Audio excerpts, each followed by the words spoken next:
முதலமைச்சர் ஸ்டாலின் தலைமைச் செயலகத்தில் இருந்தபடி எழுதுபொருள் மற்றும் அச்சுத்துறையில் பணிபுரியும் பணியாளர்களுக்காக சென்னை தண்டையார்பேட்டையில் நவீன வசதிகளுடன் கூடிய 96 குடியிருப்புகளுடன் கட்டப்பட்டுள்ள தமிழ்நாடு அரசு அச்சக பணியாளர் குடியிருப்பினை திறந்து வைக்கிறார். அதனை பார்க்கலாம்.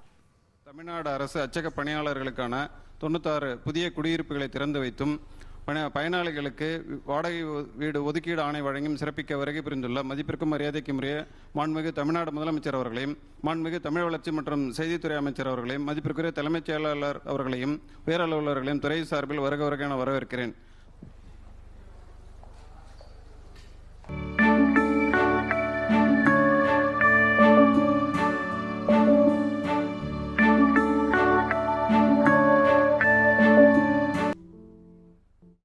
விவரங்களோடு செய்தியாளர் பாஸ்கர் இணைந்திருக்கிறார். பாஸ்கர், வணக்கம். இந்த நிகழ்வினுடைய சாராம்சங்கள் என விவரங்களை பதிவு செய்யுங்க. தமிழக அரசு அச்சக பணியாளர்கள் குடியிருப்புகளை தமிழக முதலமைச்சர் காணொலி காட்சி வாயிலாக திறந்து வைத்திருக்கிறார். எழுதுபொருள் மற்றும் அச்சுத்துறையில பணிபுரியக்கூடிய பணியாளர்களுக்கு சென்னை தண்டையார்பேட்டை காமராஜர் நகரில் 39 கோடியே 30 லட்சம் ரூபாய் செலவுல நவீன வசதியுடன் கூடிய 96 குடியிருப்புகள் கட்டப்பட்டிருக்கிறது.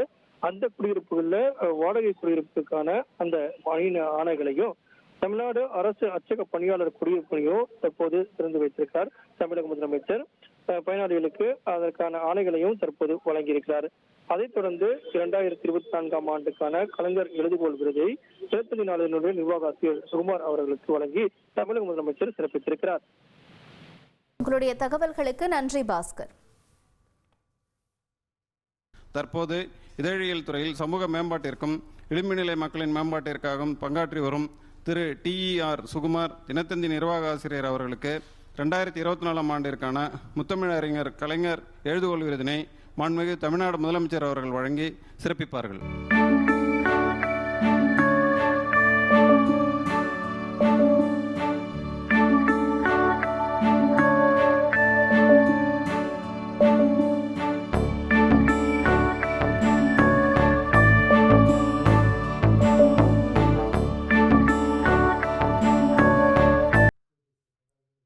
அரசு துறையில் பணிபுரியும் எழுதுபொருள் மற்றும் பணியாளர்களுக்கான குடியிருப்புகளை தற்பொழுது முதலமைச்சர் ஸ்டாலின் அவர்கள் திறந்து வைத்திருக்கிறார். இந்த காட்சிகளையும் அது தொடர்பான தகவல்களையும் நாம் கேட்டு பெற்றோம்.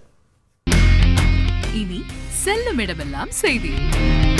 தந்தி டிவியின் வாட்ஸ்அப் சேனலை ஃபாலோ பண்ணினா செல்ல இருக்கும் இடமெல்லாம் செய்தி. இதோ QR கோட் இப்பவே ஸ்கேன் பண்ணுங்க, ஃபாலோ பண்ணுங்க.